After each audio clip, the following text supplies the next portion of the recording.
Good evening and welcome to the Ordinary Council meeting, Tuesday 15th of March 2022. Item 1.2, attendance. Is there any apologies, Mr Benny? Single apology this evening from Councillor Lana Formosa. Thank you, Mr Benny. Item 1.3, acknowledgement of traditional owners of the land.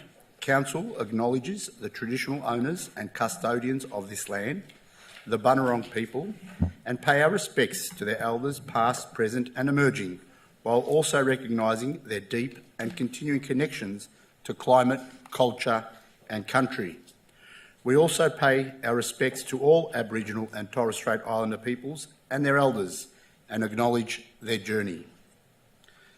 Item 1.4, offering of prayer. As part of Council's commitment to recognising the cultural and spiritual diversity of our community, the prayer this evening will be offered by Miss Ursula Aruma from the Sri Sathya Sai organisation, a member of the Greater Dandenong Interfaith Network. Councillor Garrard will read the prayer this evening. Please stand. Thank you, Mayor. I strongly believe there is no one nobler than you to shower me with grace. Tell me, is this the reason why I'm at your lotus feet? I strongly believe that you will respond quickly when I do pray and plead. Tell me, isn't this the reason I am crying out loud for you? I strongly believe that you are always by my side to guide me in the right steps. Tell me if this is why I am yours through night and day. A firm believer that you can never say no, whatever I ask you. Tell me if this is why I am longing for a glance from you. What have you designed for me this time? Why is this dire delay in offering benevolence?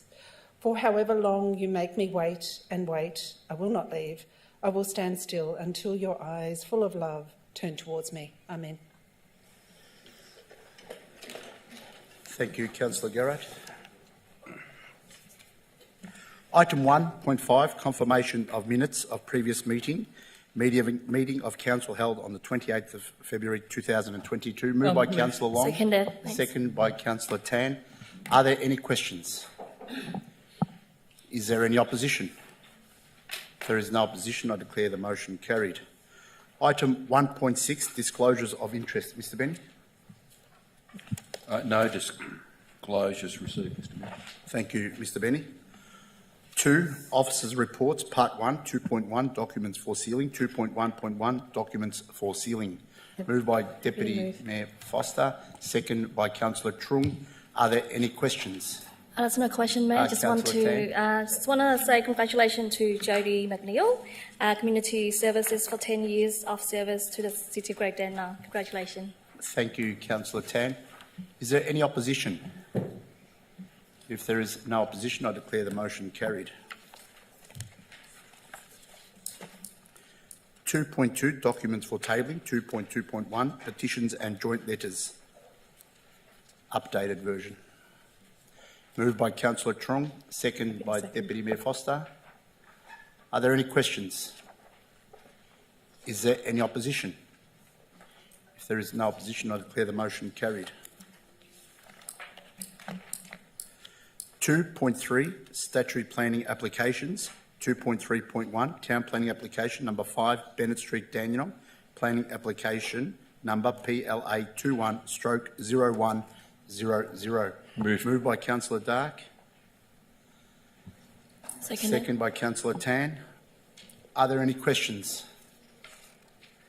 Is there any opposition? If there is no opposition, I declare the motion carried.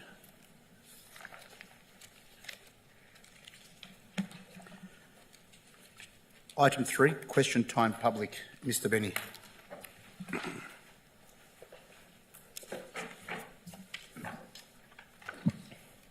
The first question this evening is from Gabrielle Hingley of Noble Park. As a local resident of Noble Park, my understanding is that the conversations are currently being held between Council and the Planning Minister about proposed plans for Sandown Park Raceway. What measures are the Council putting in place to ensure that adequate public green space is provided for? I'm aware that some councillors have expressed concern about high-density development. However, is the Council aware of projects in other parts of Australia where high-density developments have been able to incorporate large amounts of parkland. I cite the development of Harold Park Raceway in Glebe, Sydney, as an example. In this case, rather than building average two-storey townhouses, they had multiple-storey apartment buildings, allowing land for more public green space in between. Sandown Park is an opportunity not to be missed in ensuring that future generations enjoy a cleaner, greener environment. And as the Council, you could be implementing urban planning policies now to ensure the best outcomes for all, most importantly, your local residents. Mr Bosman could respond. Mr Bosman. Mr Mayor, thank you. Through yourself to Gabrielle. I note the comments and concerns raised by Gabrielle Hindley and can advise that Council has yet to form a view on any application to rezone Sandown Park.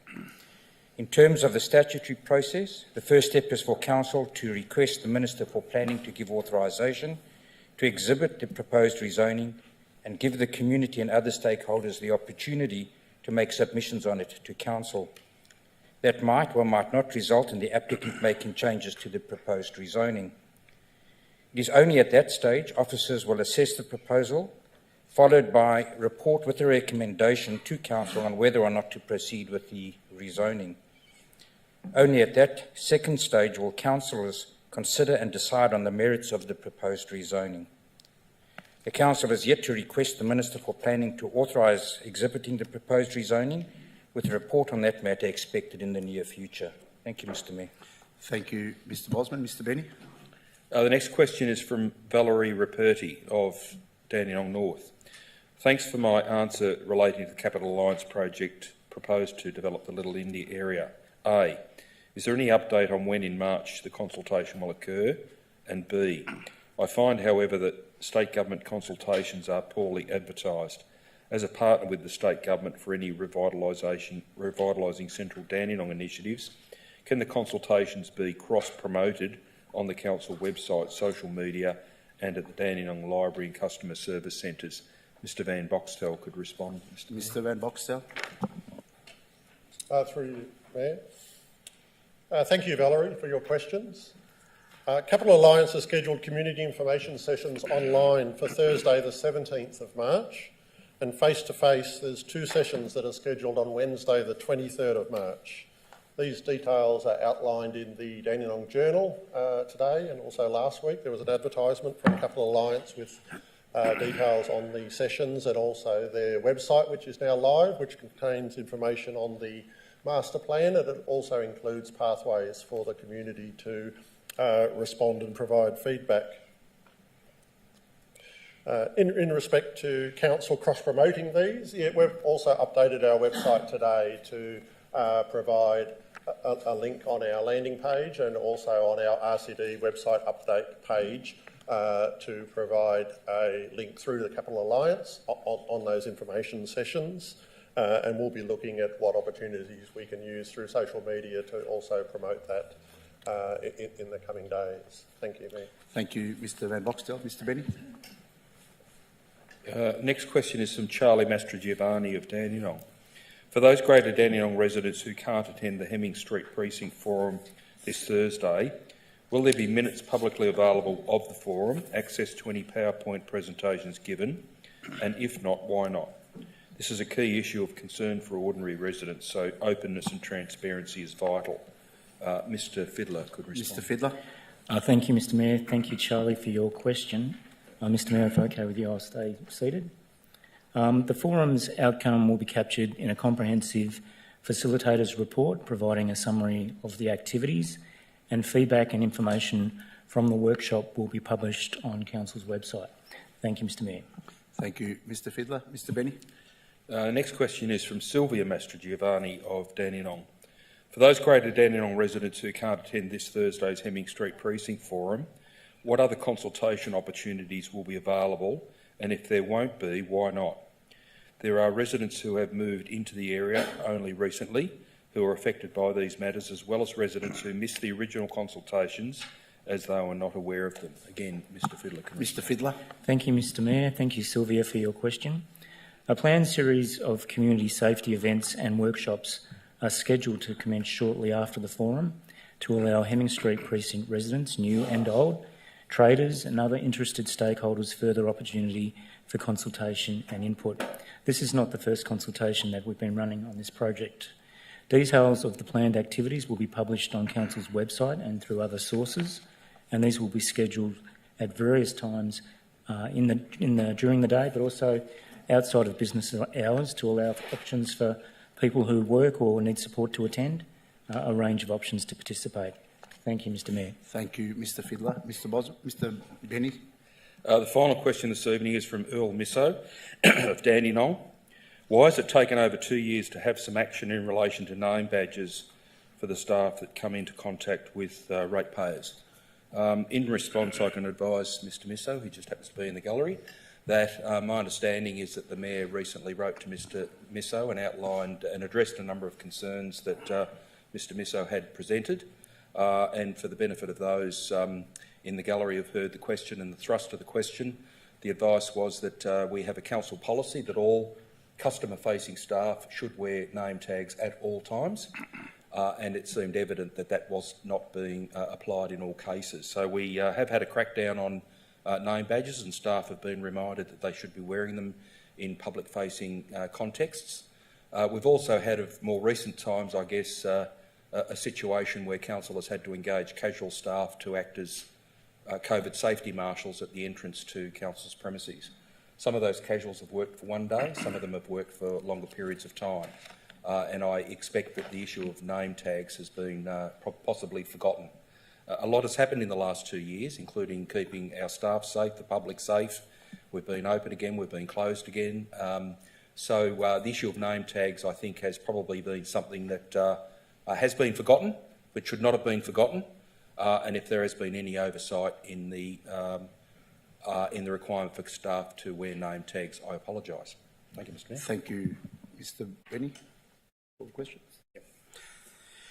Councillors, will move on to item 4, Officers' Reports, Part 2, 4.1 Other, 4.1.1, Improving the Operation of Rescode Council Officers' Submission. Moved by Councillor O'Reilly, second by Deputy Mayor Foster. Are there any questions? Councillor Garrard. Thank you, Mayor. To the relevant officer, can he explain the council's position on this item? Mr Bosman. Mr Mayor, thank you. Councillor, to be honest, there's not much benefit to the residents of Greater Dandenong in terms of what's currently drafted or proposed. It's been 2 decades since the Victoria planning provisions were last fully reviewed, so a review is certainly a good thing. It's, I guess, the outcomes that need to then be looked at. Rescode, part of the review is looking for Rescode to improve the efficiency of the planning permit process so that we get development on the ground faster, and that's a good outcome for everybody. And also to increase or to improve the consistency of decision-making across a number of councils when dealing with similar matters. As I said, these are generally beneficial outcomes for all Victorians. However, DELP see these efficiencies being achieved primarily by what they see as removing the inconsistencies of policy, more subjective matters, the assessment of neighbourhood character being one of them. And as far as I'm concerned, that is a major problem for the city of Greater Dandenong. Our neighbourhood character policy is a very good, it's a very detailed, it's a very strong strategic planning document. It's been through a very thorough process of community consultation, community involvement in its development over a period of time. It stood the test of Planning Panels Victoria, the scrutiny of Planning Panels Victoria, and it was put into our scheme. It was signed off by the Minister and gazetted as part of our scheme. Unfortunately, in my view, and not just in my view, those of all of my colleagues that have looked at it, I'm talking about the manager planning, etc., the proposed changes to Rescode effectively write out the majority of what we achieved by the development of our neighbourhood character policy. It reduces it to a series of tick boxes, and if you get a tick in these boxes, then you cannot go any further and apply the neighbourhood character policy. And in my submission to DELP, to the State Planning office, which is part of attachment 2 in my report, you'll see that we've made that comment quite strongly. The proposed changes also place an added burden, administrative burden, not only on the statutory planners but on the council's strategic planners, an added burden on staff that are already burdened in this area. And as I said, those points are made not only in the report that's tabled tonight, but in attachment 2, which was the officer's submission, which this report effectively mirrors and is asking for council endorsement of or noting and support for as the official council position. Thank you, Mr. Mayor. Thank you, Mr Bosman. Councillor O'Reilly. Thank you, Mayor. Just following on from Councillor Garrard as far as the officer's response to the proposed changes to Res Code, just to wanted, if possible, to get as plain an opinion as possible from the Director. So I've just got a few questions, and the questions are: would the Director agree that the proposed reforms to the operation of Res Code will diminish local communities' say in how their local neighbourhoods are built forth with? That's the first question. Would the Director agree that the proposed reforms represent a standard vanilla approach to planning and density across Victoria? And Director mentioned the neighbourhood character planning provisions that this council put in. I was involved in that, highly consulted, a lot of input from the community, and with the proposed wiping, erasing of neighbourhood character from planning, will residents through council have less say, much less say, in how their neighbourhoods change from here on? And finally, would the Director agree that if residents were fully informed of the proposed changes to Res Code, they would overwhelmingly reject them because their voices will not be heard anymore? Thank you, Mayor. Mr Bosman. Mr. Mayor, thank you. Through yourself, Councillor, it's not so much density per se, but the built form and amenity that results from the outcome of a Res Code assessment. So it's not really density. Whether the community will have less say, the answer is no, they won't have less say because third-party appeal rights, etc., aren't affected. But will the outcome be less desirable in terms of what the community sees as an appropriate neighbourhood character, which is enshrined or embedded within our policy? The answer is yes. We are going to get more of, as you put it, a vanilla outcome.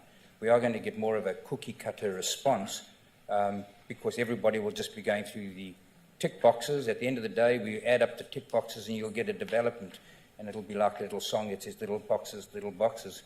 And unfortunately, neighbourhood character, not just for this municipality, but those sorts of policies that exist in other municipalities as well, will be adversely, in my view, adversely affected.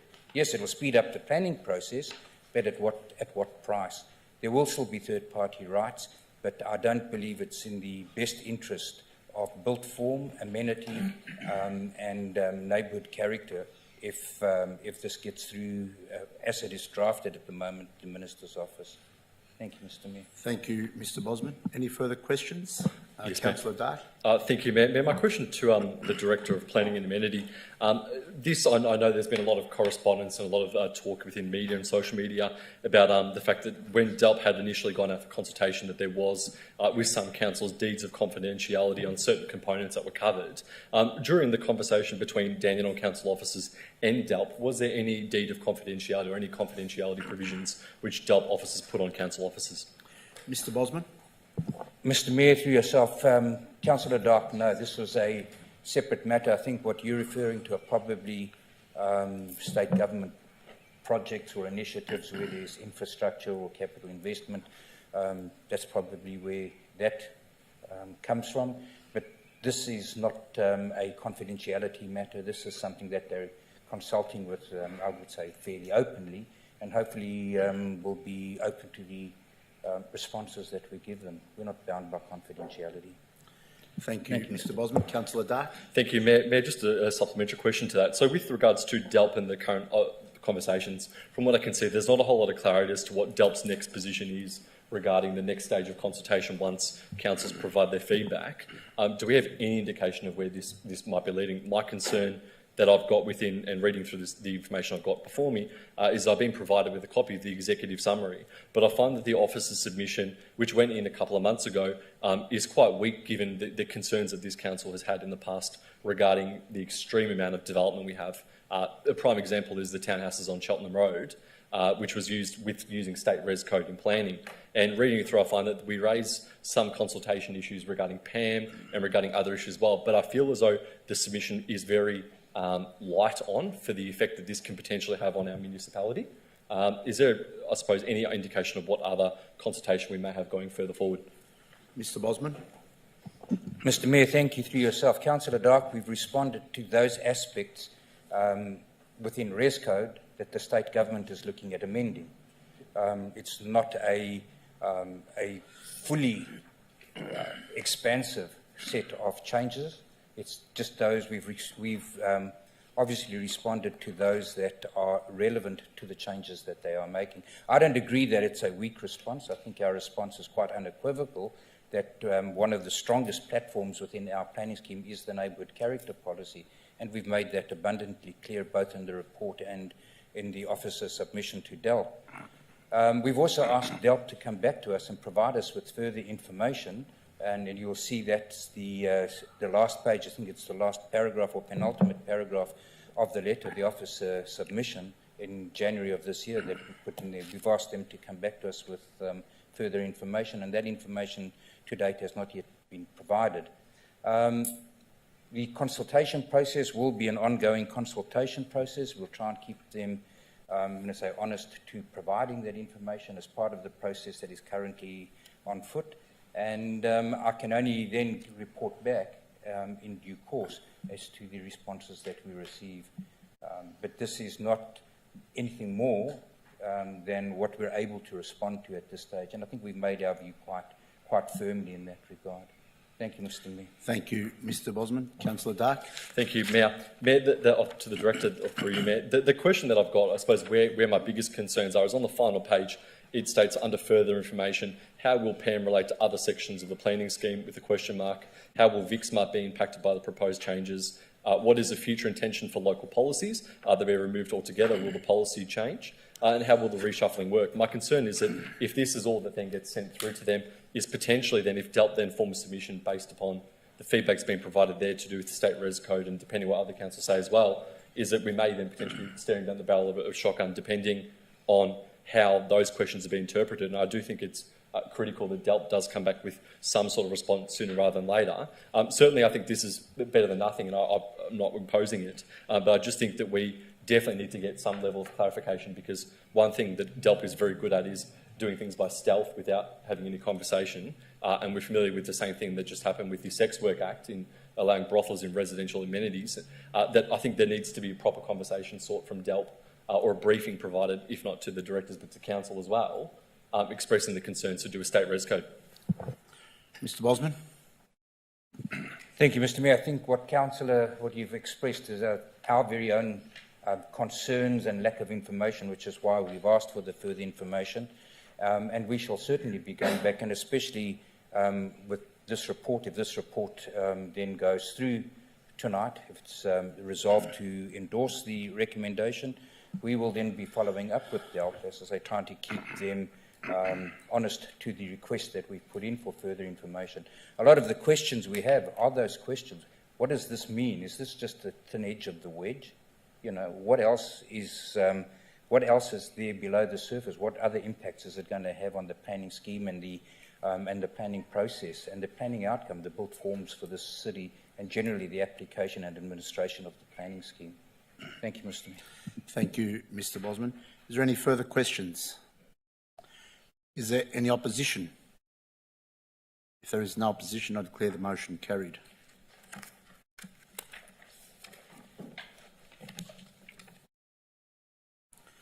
Item 4.1.2, list of registered correspondence to the Mayor and Councillors, moved by Councillor Garrard, second by Councillor Long. Are there any questions? Yep. Councillor Dark.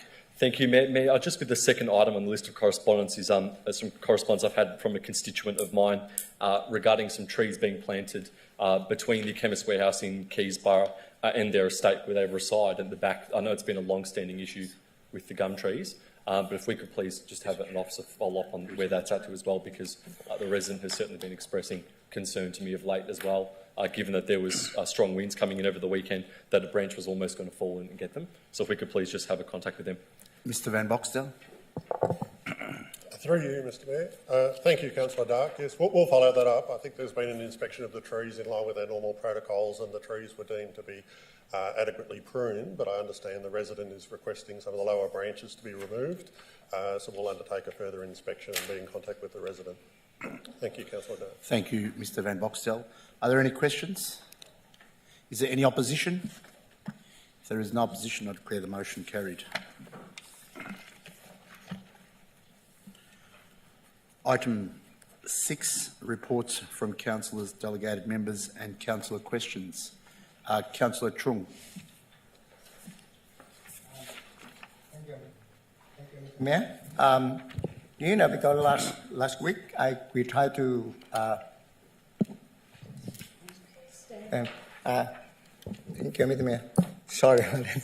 Last week, and we organized for Clean Up Saturday. After that, we tried to maybe fundraising for work with the temple at 125 of Lightwood Road to raise up for fundraising for Queensland flood appeal. And we got now about around $20,000 already. And this temple as well, 2 years ago, they made fundraising of over $44,000 for bushfire appeal.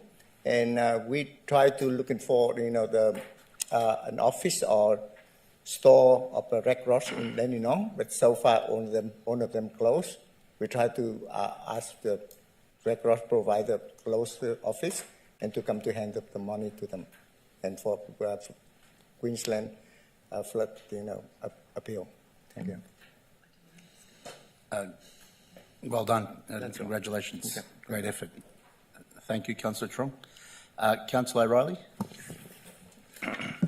Thank you, Mayor. I've attended a few events, but I think they'll be mentioned by others, so no need to mention them at this stage. Just got a question for the Director of Planning on an issue where I've had a resident extremely concerned and has laid out in great detail the issue of a neighbouring property that is dilapidated.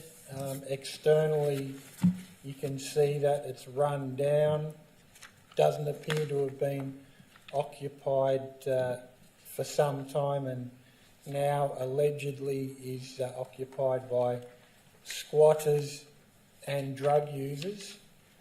And I was interested to know, myself being on council for over 10 years, that council can take, does have it in its local laws provision to take action on these issues. What I've heard previously is that it's only in the incidents of like long grass and fire safety hazards and so on, but we do have it in our local law that if a property is completely disregarded by the owner, that we can issue notices on that. So I was interested in this local law and its application. I mean, myself as a councillor has always been strong on the notion of and practice of taking pride in where we live. So I'm particularly interested from the Director. Again, this is a question without notice, so I don't expect the Director to have the answers immediately. But I'd be interested to know this particular local law, sort of how many times it's been applied in an enforcement way, for example, in the last 12 months. I'd be interested to know sort of what threshold a property has to get to, how bad a property needs to get to before officers take action on it. Because, Mayor, I'm sure, when we've stood for election, one of the top 5 issues that's put to us by residents is they want to live in a clean, safe environment, part of what Clean Up Australia Day was all about. And when we have particular landowners or property owners that just don't seem to care, I'd be interested to know sort of when, how many times Council has taken action. Thank you, Mayor. Mr Bosman. Mr Mayor, thank you for yourself. Councillor O'Reilly, I can certainly get for you a list, some information, some data around how many times we've taken action and what that might be. When you say what is the threshold, I mean, whenever we do have a property that is brought to our attention, we take action, and whether that's just simply long grass, where the grass is too long, or the building has become dilapidated, we will always take action. It's obviously easier to serve a notice and to get a response where you have overgrown grass than it is where a building has been left vacant or dilapidated. When you get to that type of situation, it tends to be a multi-functional response from across council, where we'll use our building surveyors to determine whether or not there's building safety issues, whether there are contraventions of the planning scheme, so we'll use our planning compliance, local laws in terms of unsightly presentation of the property. All of those things we will generally inspect the properties as a group, as I say, multifunctional response. But then when that is bedevilled by things like squatters, when it's drug use or whatever, as you mentioned, that is outside of the ability and the jurisdiction of my officers to intervene with and deal with. And there we will often bring in the assistance of Victoria Police. And we've had a number of really good successes. We've had a number of successes where Victoria Police, together with the council officers, have collaborated and gone in. There's been evictions from properties. Properties have been boarded up as a result of the actions of officers, as I say, supported by Victoria Police. So each case has to be dealt with individually in terms of its severity. Happy to, as I say, provide a list, try and give some indication of where we've applied the local law, where the situation has also required the intervention or the support of Victoria Police in dealing with those amenity issues. Thank you, Mr Mayor. Thank you, Mr Bosman. Councillor O'Reilly. Thank you. Deputy Mayor Foster. Thank you, Mayor. I guess since the last time we had a council meeting, we're now back in the chambers, so it's so lovely to be in person and not to be on screen. But we've also seen the new events, and that's also been really amazing to be out in the community, seeing our residents and celebrating our beautiful municipality that we have. So in saying that, I've attended a few things, given that we have been open and embracing new life outside of COVID restrictions. And one of those things was visiting and touring the new Keysborough Primary School kindergarten, which is a great facility for 3- and 4-year-old little ones. So I believe the numbers are increasing, and it's great for Keysborough Primary School to also have little ones kind of transition to the school in a couple of years' time. I also attended the Walker Street Gallery as part of Council's International Women's Day celebrations, and it was lovely to be there amongst, I guess, women artists and who really demonstrate great talent in the area. This was then followed by, and we have such a talented community, this was then followed by the Noble Park Community Centre Art Show. So it was very much an artistic evening. And then also the Springvale Community Hub Community Celebration, which was a fantastic event celebrating a great community facility with the support of local community groups. It was such an amazing, vibrant day. And the last thing that I just want to note is I'd just like to thank Council for looking at the Railway Parade streetscape upgrade and consultations that are coming up. It's fantastic to be able to see that there'll be an opportunity for residents to have their say over the coming weeks on the concept plans, and I just would encourage residents of Noble Park and the surrounds to pop by, particularly this Saturday, the 19th of March at 11 o'clock to 1 o'clock outside the Coin Laundrette on Railway Parade. But again, the second drop-in session on Thursday, the 24th of March from 3:30 to 5:30. I think it's really important that that area, the residents in that area contribute to the concept plan and have their say. So thank you. Thank you, Deputy Mayor Foster. Councillor Garrard. Thank you, Mayor. Mayor, we had the Clean Up Australia Day weekend before last, and it was fantastic to see so many kids in Keysborough South really participating and taking care of their local environment. It was a wonderful turnout, and I thank all the residents that came along. A special thank you to Julie Lewis, who is our Community Waste Education Officer, for her fantastic organisation of up to 10 events within our municipality. Mayor, I'd also like to congratulate our collaborating councils who are part of the great success of the Back Your Neighbour campaign, which the City of Greater Dandenong auspice. We have received considerable media coverage as a result of the launch. The campaign has now moved into a different phase, and we've had tremendous success in other councils contributing and promoting to a number of advocacy efforts, such as promoting signing of petitions, contacting local MPs, and with 4 councils passing notices of motion.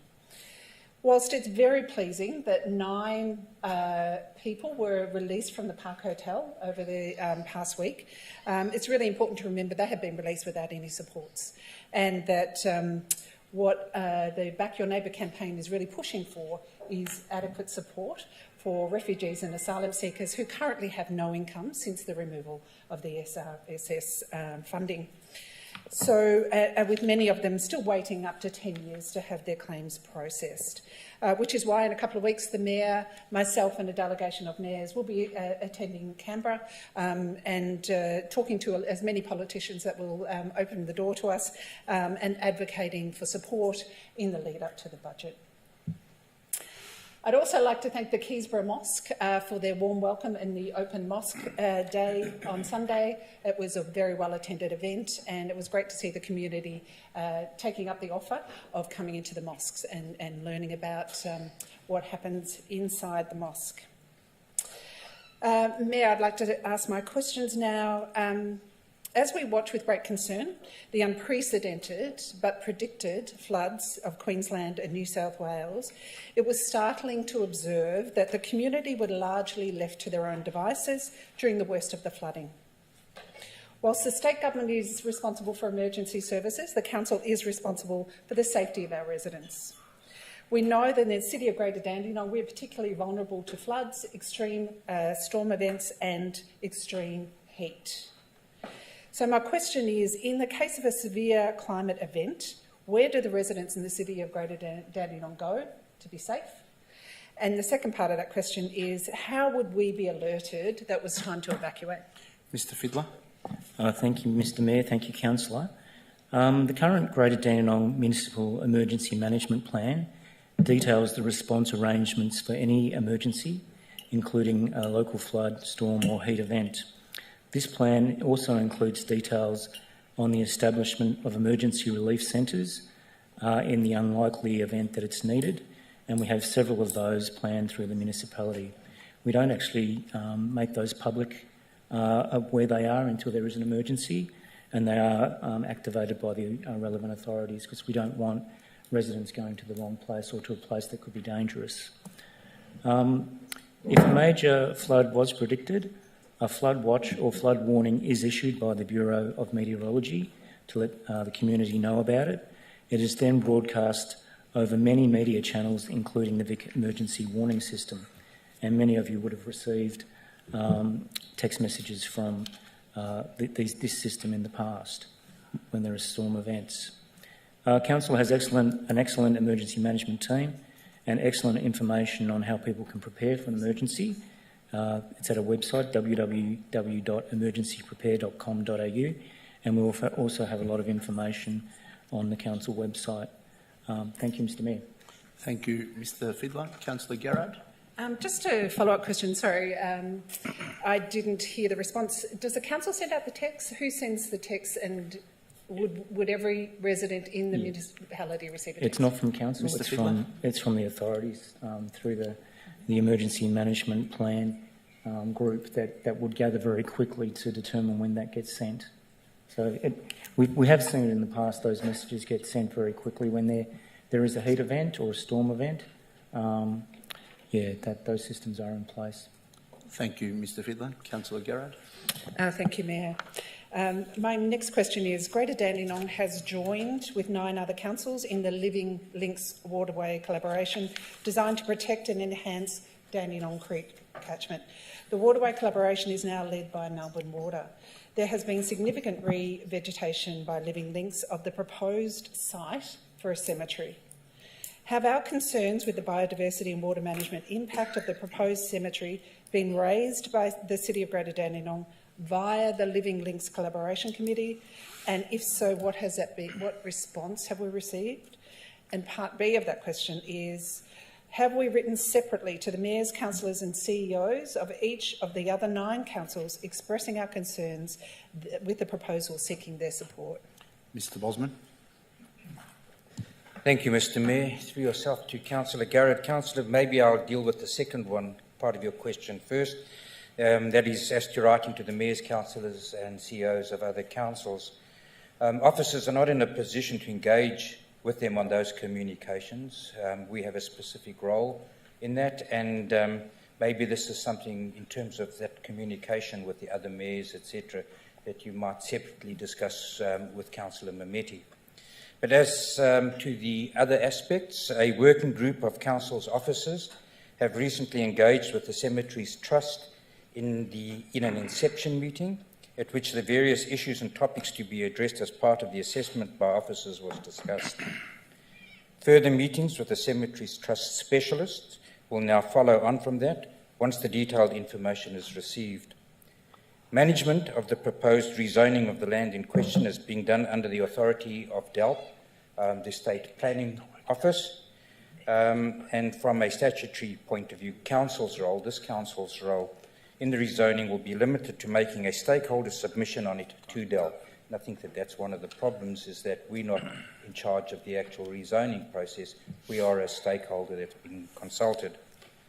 Officers will be bringing a report to council in due course as part of the process of this council making a submission to DELP, to the State Planning Office. Separate to council being able to consult the Living Links Coordination Committee as part of its own assessment process, the Living Links Coordination Committee should most certainly make its own independent submission to DELP once the rezoning process is formally launched by DELP. Thank you, Mr. Thank Mayor. you, Mr Bosman. Thank you, Mayor. Thank you, Mr Bosman, for your response. With due respect, I don't think you actually answered either of those questions. Would it be possible for officers to petition the Mayor, perhaps to then send a letter to other mayors, if that is the process? And secondly, I don't think you answered the question about the response from the collaboration. Mr Benny. Through him, Mr Mayor, it was probably my fault. I originally directed the question to Mr Bosman, and we need to respect his position in terms of dealing with the planning process in a proper way. On reflection, perhaps it could have come to myself, and I'll take that question on notice, and I'll engage with the Mayor and determine how we can best respond to the question that's been asked. I'll naturally need to talk to my colleague Mr Bosman and try and get some technical details, but we will look at it from an advocacy point of view rather than a planning point of view. Thank you, Mr Benny. Councillor Garrard. Thank you, Mayor. Thank you, John. Many residents I have spoken to say their next car will be an electrical vehicle, an EV, particularly in light of the petrol prices right now. So in light of our capacity to absorb an increased number of electric vehicles within our municipality, firstly, how many EVs are in the council fleet currently, and what is the timeline to fully convert the fleet? And secondly, how many EV supercharger stations do we have in the municipality? Mr Van Boxtel. Through the Mayor, thank you, Councillor Garrard. So in respect to Council's fleet, we don't currently have fully electric vehicles in our fleet. What we have is a number of hybrid vehicles, so part electric, part still fuelled. And those vehicles, we have 3 of those and four additional ones on order at the moment. In respect to transitioning our fleet over time, we are doing some work at the moment on a framework for that. So we're looking at, in line with the 2020-2030 Climate Emergency Action Plan. It does indicate in our plan that Council's committing to reduce our net emissions by 2030, so for vehicles. But that's subject to meeting our operational needs. So we need to have suitable plant available as an alternative. So that plan that's currently in preparation will look at the technologies, what's available, what the cost might be, and then what the timelines might be in terms of a program over the coming years to transition our fleet. In respect to your second question, I just want to clarify, you did use the term supercharging stations, so I presume you're talking about the high kilowatt ones that can actually charge very quickly and get batteries back up to 80%, whatever it is, in 15 minutes. So I think in our municipality at the moment, there's only one facility of that type that I'm being made aware of, and there's two of those in place at the service station at Ampole on the corner of Stud Road and Heatherton Road in our municipality. So they're 350 kilowatt charging facilities that can provide that level of charge in a very short time frame. There's obviously a number of other charging stations across the municipality, both on private land and also in some of our council facilities, but they tend to be much lower kilowatt capacity and therefore take much longer to recharge an electric vehicle.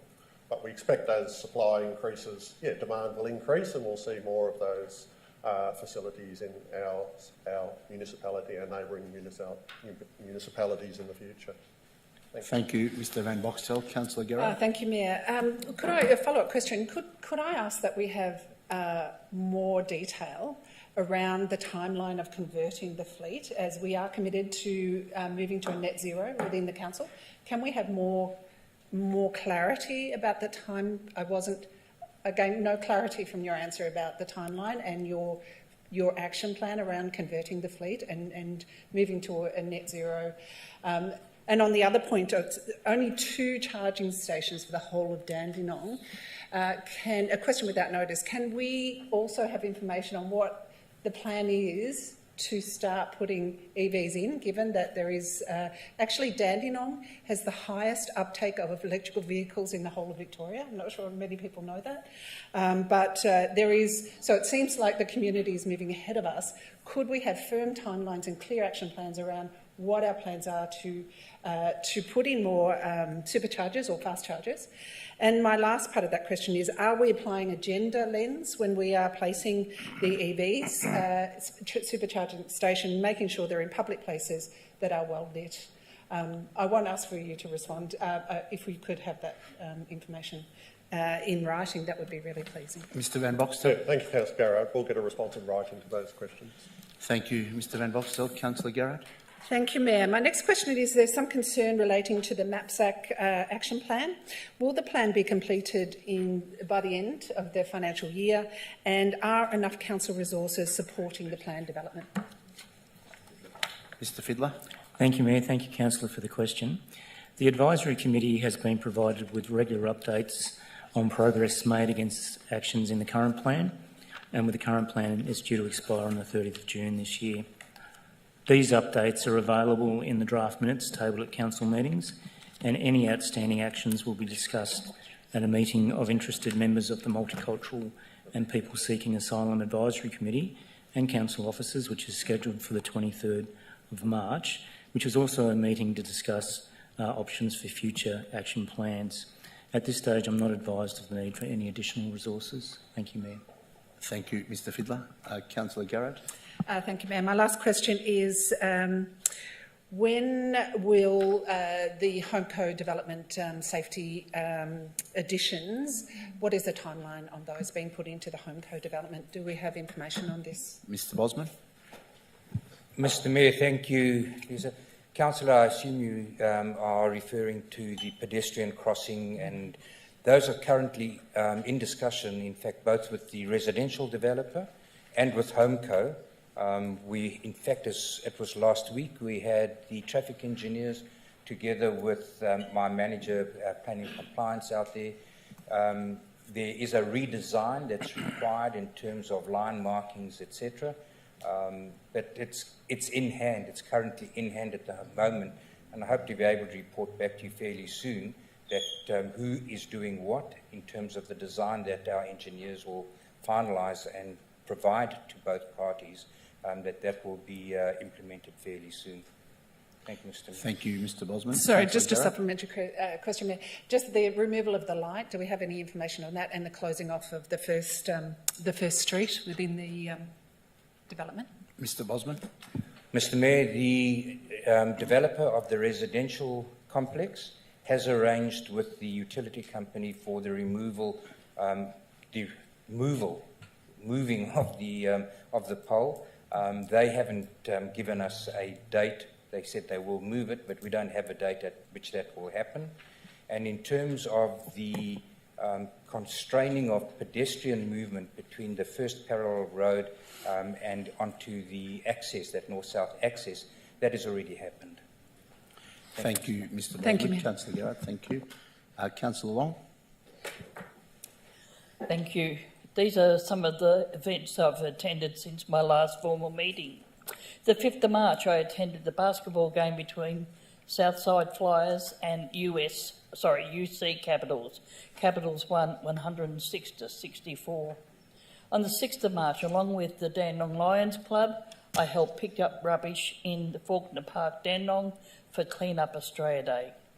10th of March, I attended the 7 lunch for International Women's Day. That evening, I attended the basketball game between Southside Flyers and Sydney Flames. Sydney won 68-66. The 12th of March, I attended the 40th +1 anniversary of the Mulgrave Rebels Baseball Club at Booth Reserve, Dandenong. They were not able to hold their 40th anniversary last year due to COVID-19 lockdowns. I would like to present to Council a photo of last year's WNBL champions, the Southside Flyers. Due to lockdowns, this is the first opportunity that I've had to do this presentation. Thank you, Councillor Long. Councillor Riley hasn't got his photo. Here, I'll... This is the official photographer. Oh, gee. Oops.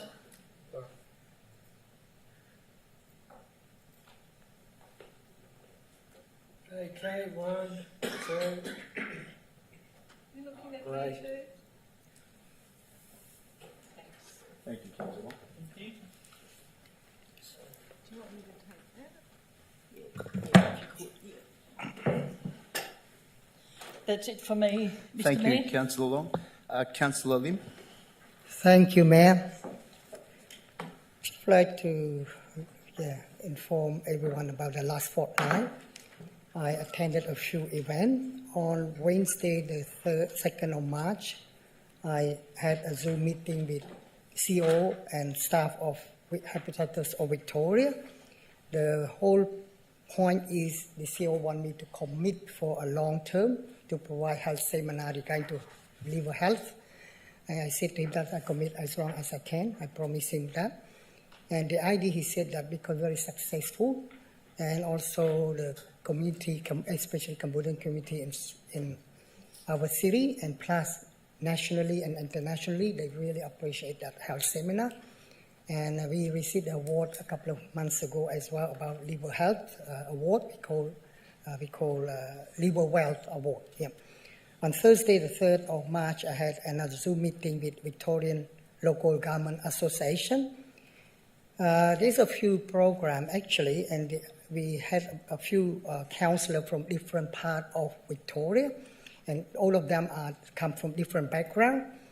And the whole idea, I just tell you one program, is the idea is just to encourage further participation from culturally diverse Victorian in local government, and provide an opportunity for networking and peer support amongst Victorian councillors from a diversity of backgrounds and experience. That's a great one, and we're going to continue on for a long term, actually, for the next couple of months. Tomorrow morning, I'm going to have another meeting with them early in the morning between myself and one of the local government officer. And on Saturday, 5th of March, probably everyone already mentioned about Springvale Community Hub celebration, very successful, thanks for our city.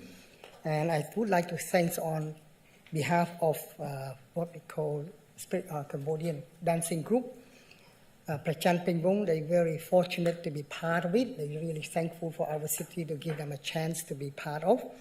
And secondly, SK Media as well. Thirdly, just on behalf of Monash Children Emergency Department, we'd like to thank to our city as well by giving us a chance to be part of it. On that day, we sell some food for 3 hours, and also we raise some fund. We raised about 4,000, I can't remember exactly now, we raised about $4,692, something, or $4,892 on that day. That's thanks for our city. That money goes to Monash Emergency Department. And on that Sunday, the 6th of March, Clean Up Australia Day, partnership with Cambodian Association, with 2 parts. Cambodian Association, 1 part. My part is concentrate on Springvale Activity Centre. Fortunately, we don't have much rubbish like other suburbs.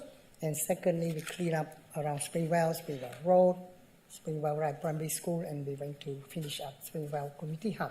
It's a great outcome. And also on that Sunday as well, thanks to our city as well, we have a great event. It means that we have what we call Multicultural Art of Victoria that organized by our city from 11 o'clock to 4 o'clock in the afternoon.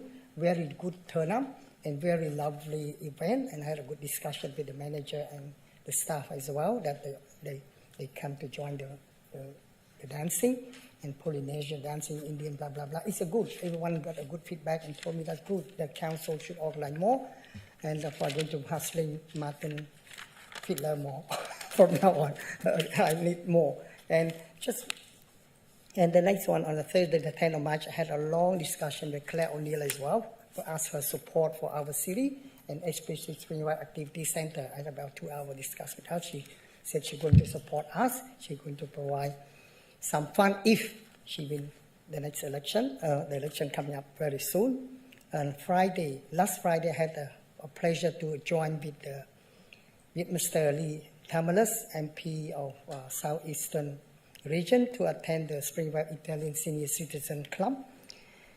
They organized a social event. Their intention is to dedicate the event in support of the people of Ukraine, and that Russia create an illegal war and lead to countless victims, such as pregnant lady, children, elderly, and so on, as everyone aware of, on the television every day. I'm very, very sad of that. I'm very fully support of that, and have a bit of chance to give a speech. They invited me.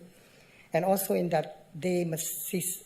Orishia Stephen, principal of Ukraine Community School, was there as well to represent the Association of Ukrainian of Victoria.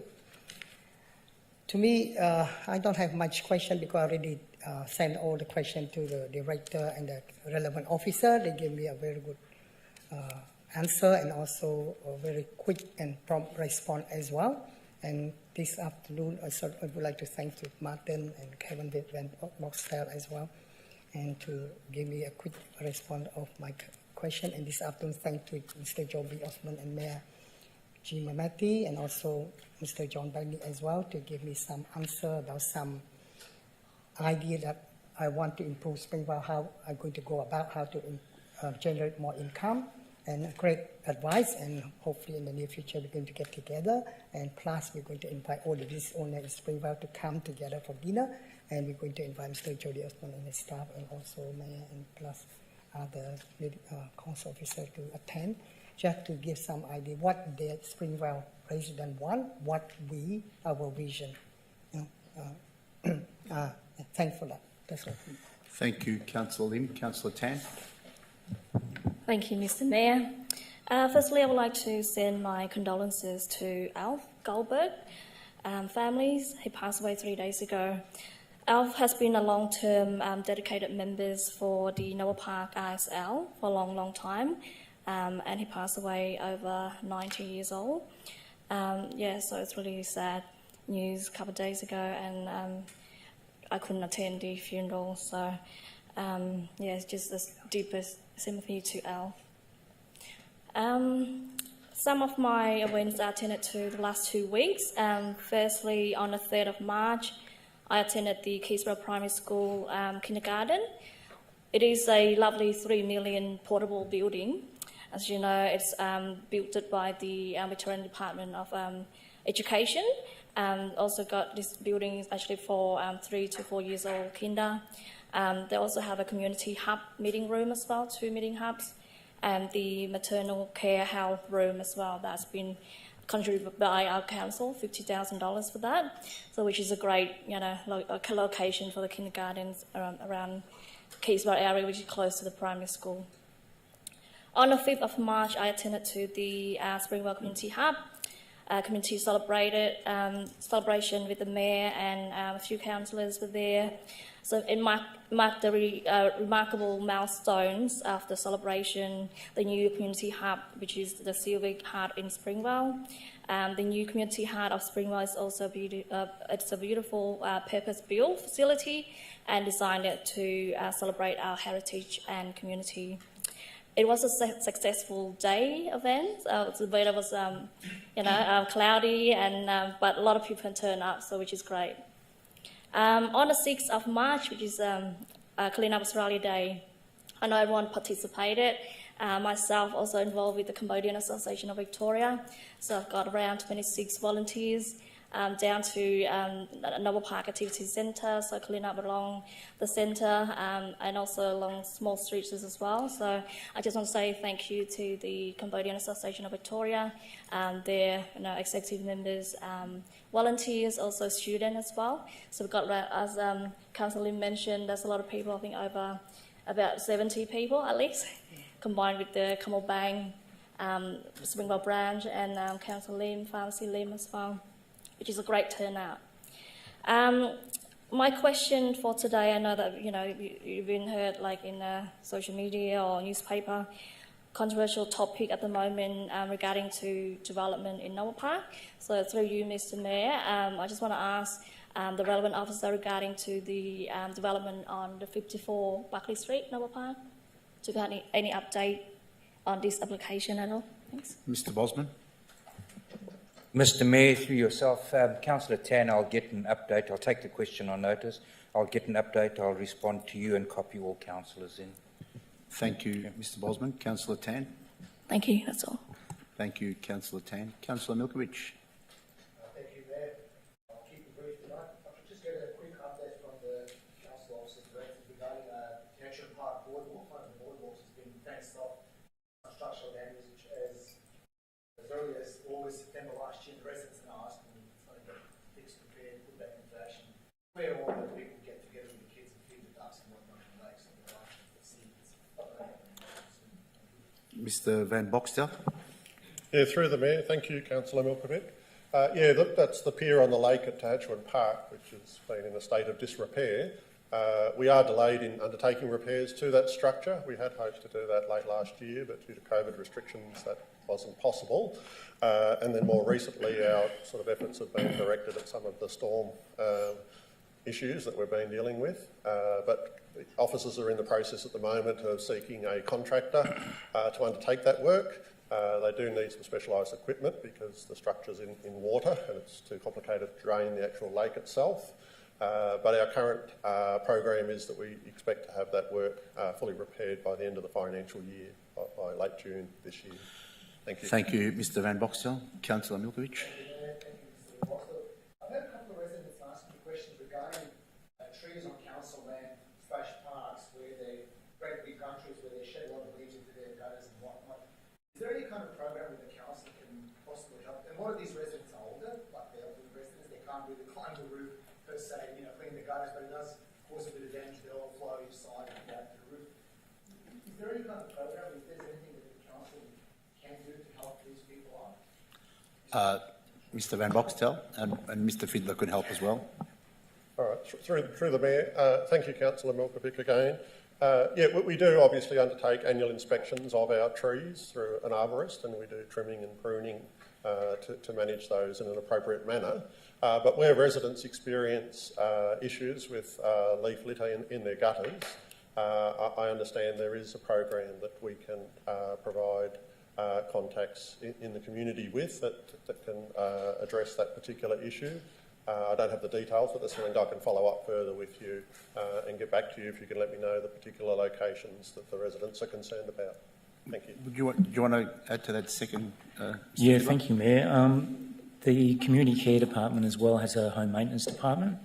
It is limited because there's a high demand on all sorts of services, from cleaning windows to gutters to gardening to repairing doors and ramps and so on. But the best bet is for the residents to give us a call, and we'll see if they're eligible and see what we can offer and work with them on. We do provide gutter cleaning to those that are more frail and not able to get up to their roofs, or if they can afford it, we've also got a range of private contractors we can give details as well who can provide those services in the community. Thank you, Mr Fiddler. Councillor Milkovich. Credit to the council officers and others. These trees that are talking about are well pruned within the council branches. It's just that they're really tall and the wind blows the leaves and they fly like 50, 60 metres or so. It's not that they're overburdening the property trees. So thank you for that. Another quick question, if I may, is if you get, and I know this is probably a surprise question, if we get an update on the Cardinia court rezoning process as to where you at the moment, and I'm happy. Mr Bosman.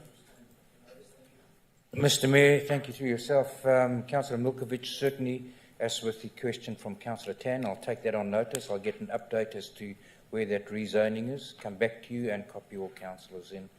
Thank you, Mr Bosman. Councillor Milkovich. Thank you, Mr. Bosman. Thank you, Mayor. And just lastly, I'd like to congratulate and actually say thank you to the council staff and contractors on actually speeding things up with the Pedestrian Park basketball court. I know there's a lot of delays because of coronavirus and, and the soil is actually really wet for a while, but they're making fantastic progress, and the residents are really delighted, and they're hoping they can shoot a few hoops and score a few goals there in the very near future. So thank you very much for that.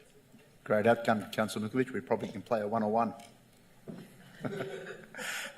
Councillor Dark. One-on-one, give me nightmares. Thank you, Mayor. The first question I've got this evening is with regards to the intersection of Kirkham Road West, Chandler Road and Cheltenham Road. It's quite a zigzag intersection. There's been a couple of accidents over the last few weeks with people either turning the corner from Cheltenham Road to turn right or left into Kirkham Road, and people attempting to turn right. It's definitely becoming, now that there's been an increase in the amount of traffic coming back on the roads, an increase in the amount of accidents occurring at that intersection. I'm aware that the intersection with Chandler and Cheltenham Road is a Vic Roads intersection, and we did have issues when we expanded. But if we could please have a conversation with Vic Roads to do an audit on the issues of that intersection. I'm aware that Vic Roads have put in CCTV cameras, as they have at almost every intersection in my ward. But given that there just seems to be a massive spike in the congestion it's causing, if we could please write to them and just have them to follow up and see what options are available about trying to mitigate any future accidents and just trying to get the traffic flow a bit better. Mr Van Boxtel. Through the Mayor. Thank you, Councillor Dark. Yes, we'll investigate that intersection and have some further discussions with the Department of Transport. Thank you. Thank you, Mr Van Boxtel. Councillor Dark. Thank you, Mayor. Mayor, towards the end of last year, I raised some concerns from some residents in Brett Drive in Keysborough about the uptake of cars which have been parking there during the day. It's coming from the childcare centres based next to the Keysborough Children's Centre, and this was a town planning application where the old Pizza Hut site, for those who are old like me, would know where that is. And a lot of the staff have been parking on Brett Drive, causing a substantial amount of congestion, and people are finding it very, very hard, particularly as people de-accelerate off Cheltenham Road and head into Brett Drive. Since I asked, there was a review, I believe, that was being undertaken. However, I haven't heard anything back. And given the childcare centre staff have been increasing parking in the morning, around the 8 a.m. time has become a topic where there's been a substantial amount of cars pulling in and out, cars attempting to do a U-turn, and cars coming from the intersection of Corrigan and Chapel Road, and it's becoming quite a strong congestion point. If we could please just have a look and see what options are available about potentially adding time limits or time zones to Brett Drive, and two, with regards to the town planning permit that was issued for the childcare centre, where staff parking is supposed to occur, because it's definitely not occurring on the site in terms of where their planning permit was issued. Mr Bosman.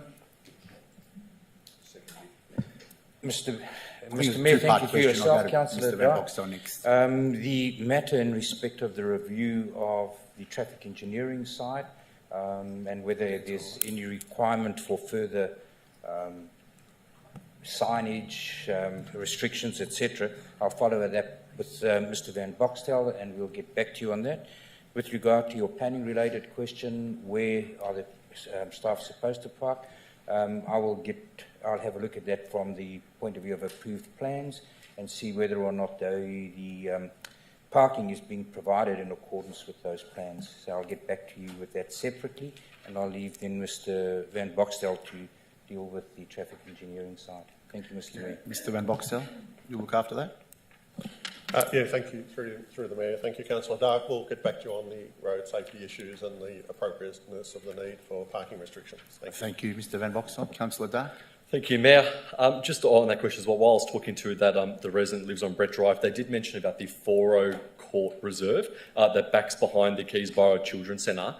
The kids in the Children's Centre have gone out usually through the back gate into the park for a bit of nature play and that sort of thing. And the park is actually quite barren, and it's not far from where I live, actually. I've never really been to it, but it is quite a barren. There's a few gum trees around the outside, and then there's just plain open grass in the middle.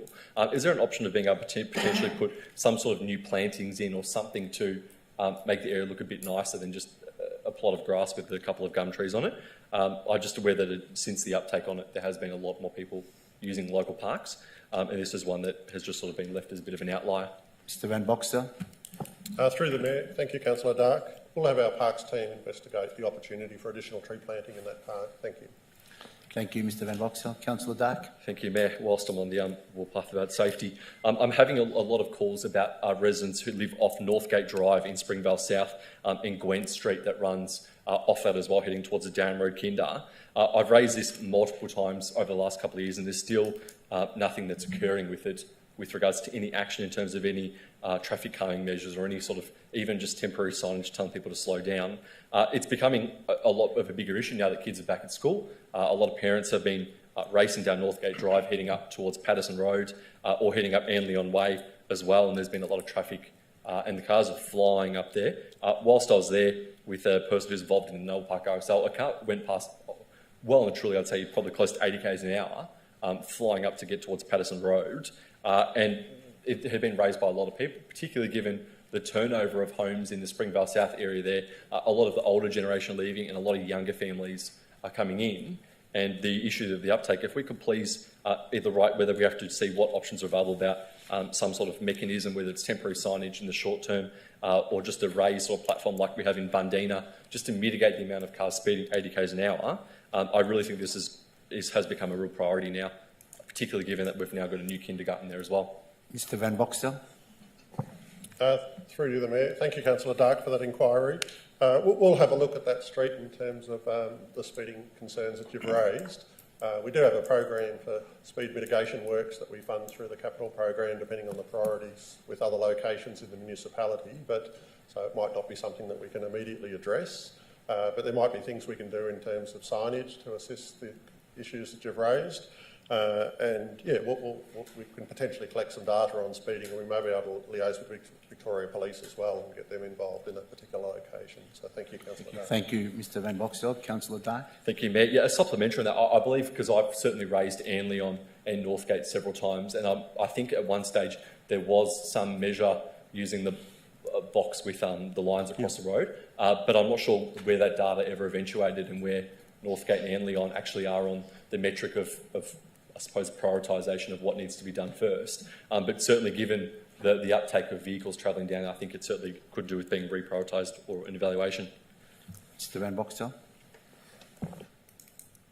Yeah, we'll follow up through you, the Mayor, Councillor Dark, on the availability of that data, and we'll update you on its priority in terms of our other roads that we've assessed. Thank you. Thank you. Thank you, Mr Van Boxtel. Councillor Dark. Thank you, Mayor. Mayor, my final question before we get to my statement. If we could please get an update on what the current improvements are with the Allan Corrigan Reserve and the Wachter Reserve upgrades as well. Allan Corrigan's had a fence up for quite some time. There's been bits and pieces of work, however. There hasn't been much happening in the last couple of weeks in terms of work happening, and a resident had mentioned to me that lives just off Darren Road that they're still waiting to see what is happening there in terms of timelines. If we could please just find out how long we're expecting until the works are upgraded at Allan Corrigan Reserve. And second as well, just with the Wachter Reserve upgrades in the wetlands, I'm aware the wetlands are now reconstructed and they're connected now to the water drainage system, but just an update on the rest of the planting, if there is still more planting, I think there still is, and then also the ball work and construction and launch of that would be good. Mr Van Boxtel. Through the Mayor, thank you, Councillor Dark. I'll have to follow up and get some further information on those two projects, and we'll update you shortly. Thank you. Thank you, Mr Van Boxtel. Councillor Dark. Thank you, Mayor. As the last couple of weeks have been incredibly busy, particularly now that we're starting to get reopened and exiting the COVID lockdown stage, and we're now seeing, with the removal of mask mandates, people getting out and about and celebrating a bit more.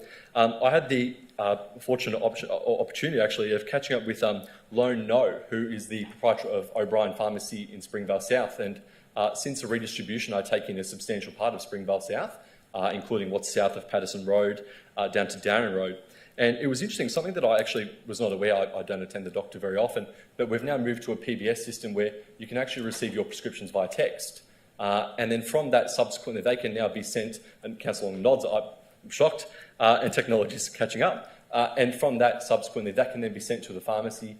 They can then pack the medicines as needs to be done, and actually offered free delivery to local residents nearby.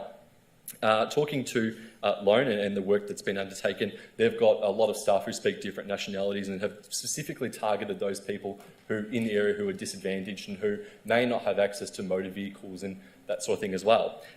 Given the work that she's done, and this is done basically in-house and they've absorbed the cost to make sure that the residents nearby are done, if we could please write Ms Noah a letter thanking her for the work she's done during COVID and supporting residents, I think that would be definitely well worthwhile for the work that's been undertaken. Happy to do that, Councillor Dark. On the second news, or more disappointing news, unfortunately, it was unfortunate to see that the state government had rammed through the Sex Work Act amendments through the Victorian Parliament. This had been put through without any amendments. It was put through very, very, very quick by the members of the Legislative Council without any consultation or conversations had. Not only was there opposition from both sides, from people who represented the sex work industry, but also people had concerns about how that will affect local amenity. This is a substantial piece of legislation that drastically affects local councils. It is a big cost shift by the state government in making local councils responsible for a lot of the work that goes to administering the Sex Work Act. Now, it has to go from the previous development, the previous planning schemes where brothels and places of sex work had to be operated in industrial zones away from commercial residences. The amendments that were put through mean now that it can now basically comprehend within a residential area. There's been amendments to the signage and advertising rights for local residents and the appeal rights for local residents as well, basically allowing a residential house in a residential area to then be applied for and used for sex work, avoiding a lot of the advertising requirements need to be put into place. It now allows them to sell alcohol without requiring the full permit suite as what would historically be allowed, and previously they were forbidden. So now we have, and we'll shortly face with an increase on that. But a lot of the biggest issue that certainly I found is that the laws making it an offence to work with an STI and the mandatory safe sex requirements have been removed. Basically, now what that allows is if you have a sex worker with an STI, it then allows them now to continue working while they have an STI using a declaration process, which I think is completely outrageous. And the conversation that was had as a part of the debate in the upper house had said that there would be a rise of the infections in areas where there's a high rate of brothels and a high rate of people in the uptake. And shortly since that was passed, about a month ago and passed royal assent, the Department of Health last week issued an alert for a spike in gonorrhea, and in their report they say that it is deliberately targeting low socio-disadvantaged areas. The Department of Health has itemised the areas of Bringbank, of Melton and the city of Casey, where we're seeing a massive spike of cases. And there's no question there'd be a correlation between the two. The way that the state government has gone about handling this, desperate to keep a vote in that pass, I find is incredibly, incredibly disappointing, not only for the public and local residents, but also for people who then now have to deal with that in their residential area without any appeal rights. Thank you. Thank you, Councillor Dark. Some of the functions I attended, like many councillors, I visited the Keysborough Primary School Kindergarten, which is a fantastic new facility. We've been, with the government and council, have been rolling these out now for about a decade, installing these kindergartens on primary school sites, so it's another one in Keysborough. That's fantastic. I attended the Greater Dandenong City Council Audit and Risk Committee meeting. I also attended the Noble Park Community Art Show, which I opened, which was fantastic. I think there was over 460 exhibits, and some of them were really, really fantastic. Blew me away, actually, the talent we have in Greater Dandenong, so well done to all the applicants there. We had finally the Springvale Community Hub community celebration. How lovely were all those dances, and the colourful lawn at the Springvale Community Hub was fantastic. And finally to have this community celebration, I remember we opened with no one. The official opening was just with some councillors, and that was one in, one out in September 2020. So to finally have a celebration with the community, and it was a fantastic day, and the sun came out for a couple of hours while the entertainment was on, which is great. I also attended the Victorian Multicultural and Multi-Faith Community Capacity Building Workshop right here on the Sunday 6th of March. And it was a great turnout, and there's still a bit of work for our community members to do. We're not up there with the vaccinations, a third dose, so there's a bit more, and there was discussion on that as well. So that was a great outcome to bring all the community leaders here. I also attended the Clean Up Australia Day at the Dandenong Mosque, and I'd like to thank all the councillors who did so much work on Clean Up Australia Day. It was such unbelievable. I think all councillors got involved, and we were all in our own wards and contributed. I know Councillor Formosa's not here, but she did 26 parks. I'm not sure if we can ever do one person do that many, but well done to her and congratulations. She had a bit of a team, I heard, and it was great. So maybe next year we can actually have some teams and go out and do all the parks in our wards. So, but that's a great outcome. I also attended the Albanian Australian Festival at George Andrews Reserve, which was the first one. I haven't had one for about 10 years, so it was good to see the community come out and celebrate the festival.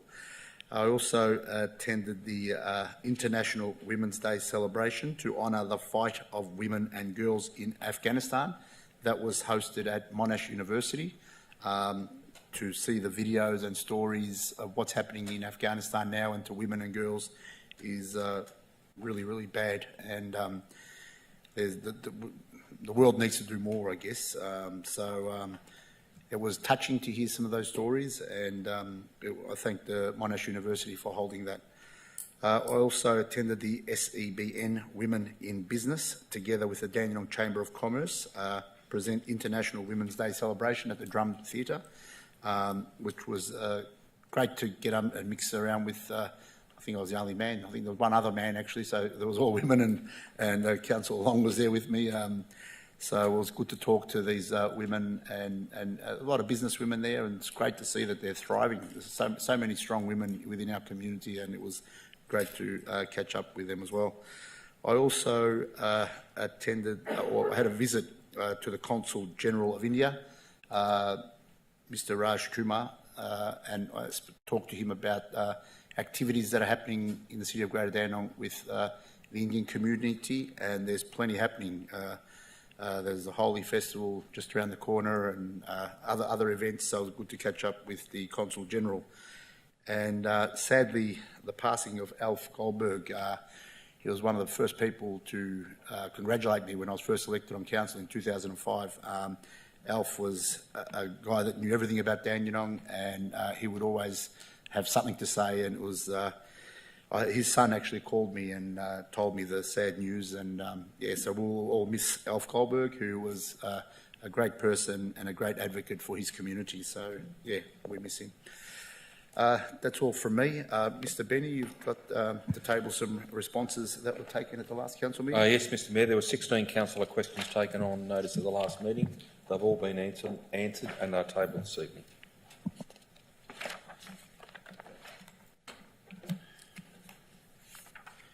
Item 7, urgent. Where's the motion? Where's the notice of motion? No, we missed it before, but that's okay, there were none. Oh, we haven't got none? Okay. Number 7, urgent business. If there are no urgent business, meeting closed at 8:27 p.m. Thank you.